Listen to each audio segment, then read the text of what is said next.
to this session at LearnWorlds World of Learning. This session is entitled How This Little Known Podcast Strategy Can Blow Up Your Online Course or Business. Now you can see we don't have any slides here. We're going to be working completely from first principles. All you can see is my browser and also my age here ticking up on the screen.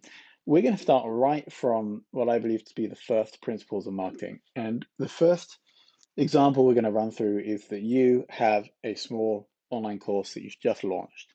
Let's say the online course is in the tomato growing niche.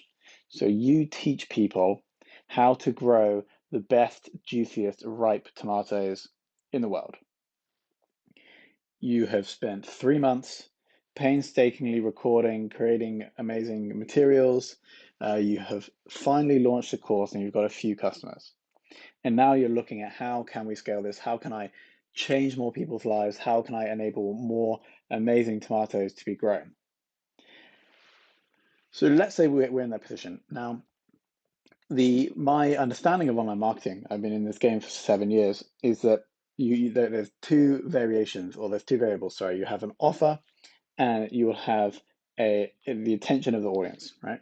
So your offer is that you're going to teach people how to make amazing tomatoes.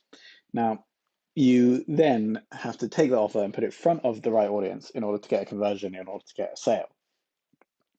Now, the challenge here is that the cost to put your offer in front of that audience, the cost to get their attention, is going up. You could go to Facebook and target people based on tomatoes if that's possible.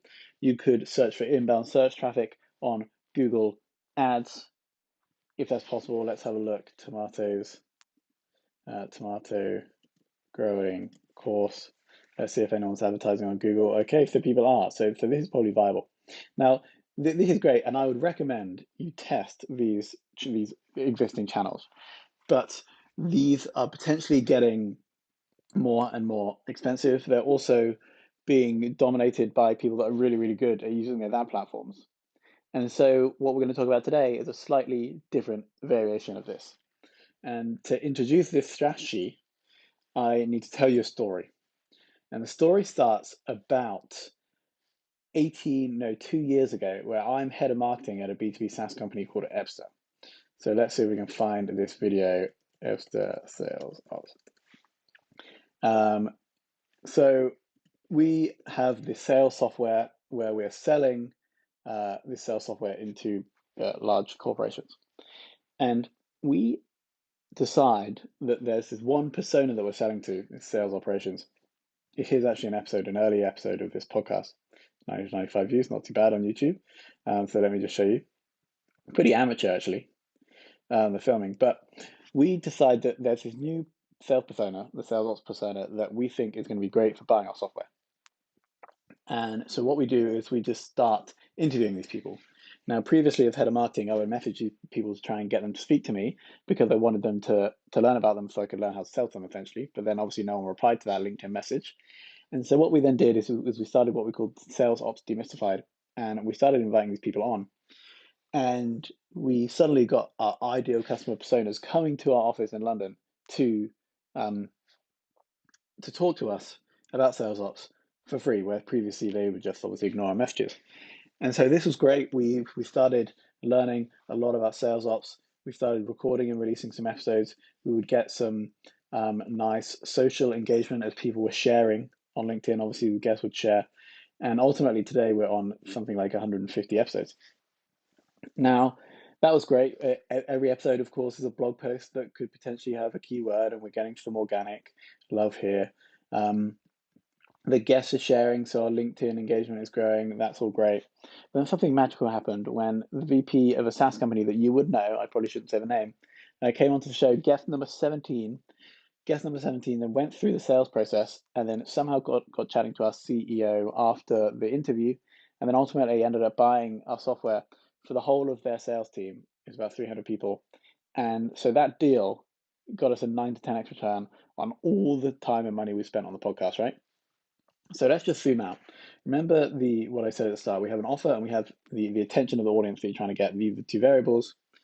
We have the tomato course offer, and then we have to get this in front of people that are like growing tomatoes.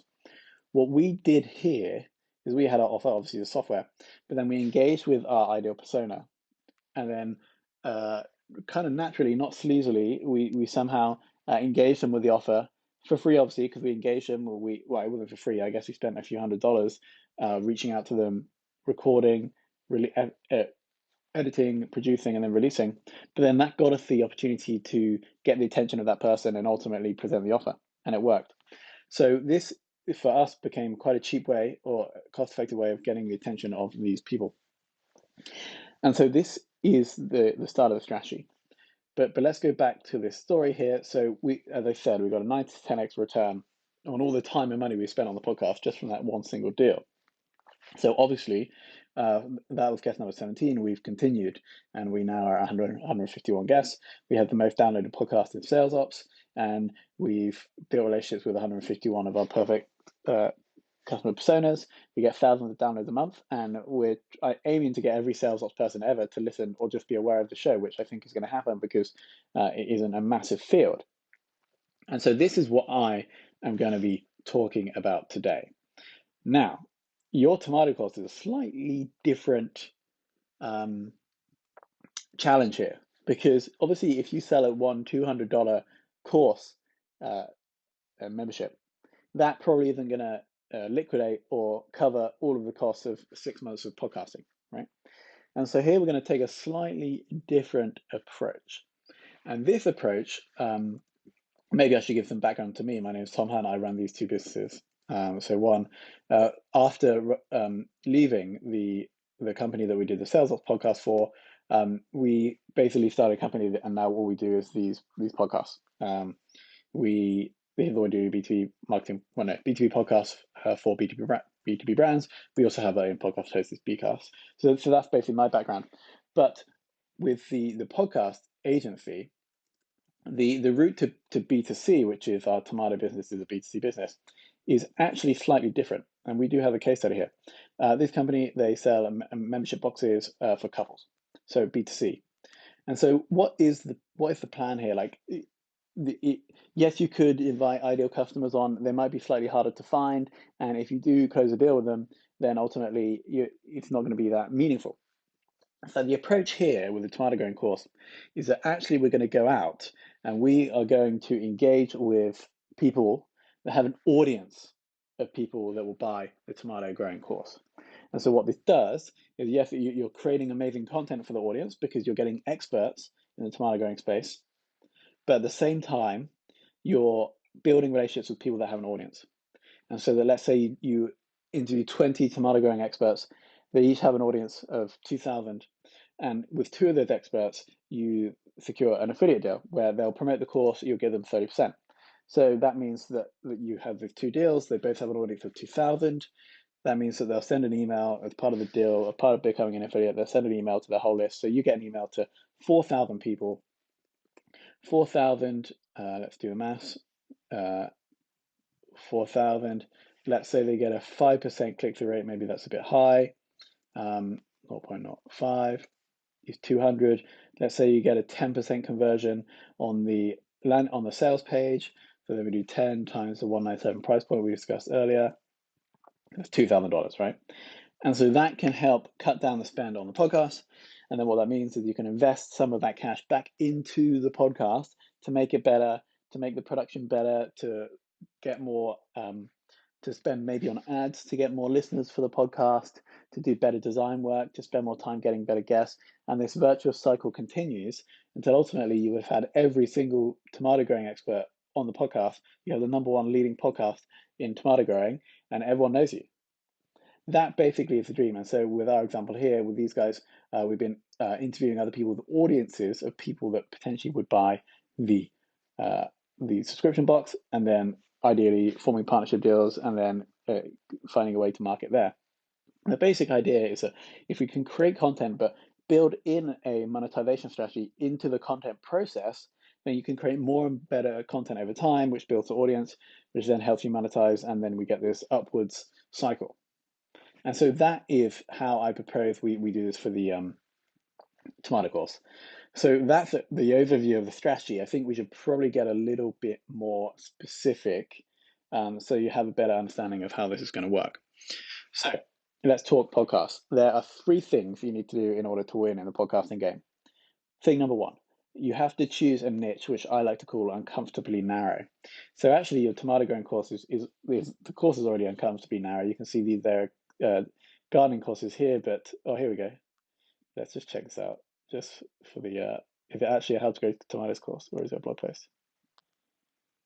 It's just a blog post. What are they selling? Why are they advertising? Anyway, for the Eden project, I guess. So your course is already uncomfortably narrow, which is great. So actually, the podcast here would obviously be something along the lines of tantalizing tomatoes, or how to grow tomatoes, or tomato growing mastery. And so uncomfortably narrow. So anybody that's scrolling Apple or hears about your podcast and likes that is immediately going to subscribe. That's the first thing. Second thing is we need to build the monetization into the content process, as we have already discussed. The third thing is that you need to be consistent. And so people may ask, shall I release an episode every week or every 2 weeks? It doesn't matter as long as you can be consistent. So let's say you're confident you can release an episode every 2 weeks. You're relatively new in the tomato growing game, so you don't really know that many people. But what you would do is you would get a VA, or you would do the research yourself, and you build a Dream at 100 list, which is just 100 people that have an audience of people in your niche. And then you basically just go through that list, reach out to them cold and say, look, I'm starting what I believe to be the most downloaded podcast, or what I believe will be the most downloaded podcast in the world of tomato growing. Are you keen on jumping on? If you reach out to 100, maybe you'll get 20 replies, maybe you'll get 10 books. That's your first 10 guests. So you invite them on. You ask them beforehand, what should we focus on for this episode? What's your area of tomato growing expertise? They might say, I have this formula for a pesticide which gets rid of all the pests.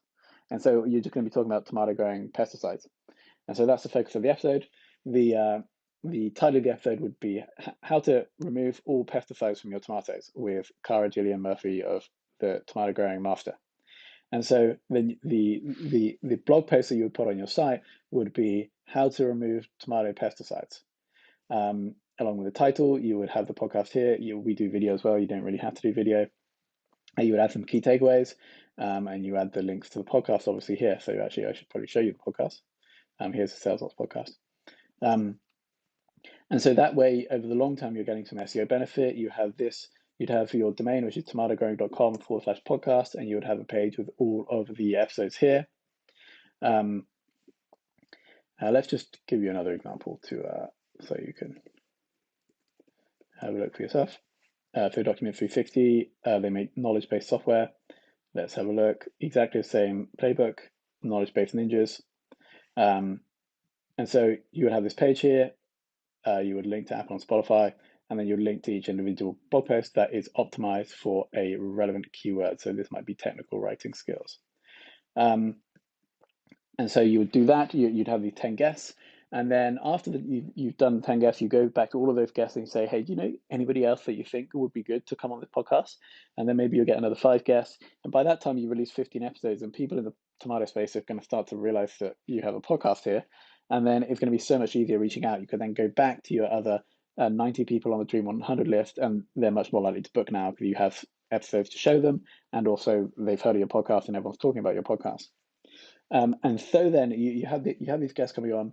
It's an amazing experience for the guests. They book through Calendly, they jump on. It's a great discussion. You give great feedback. They don't have to do any work.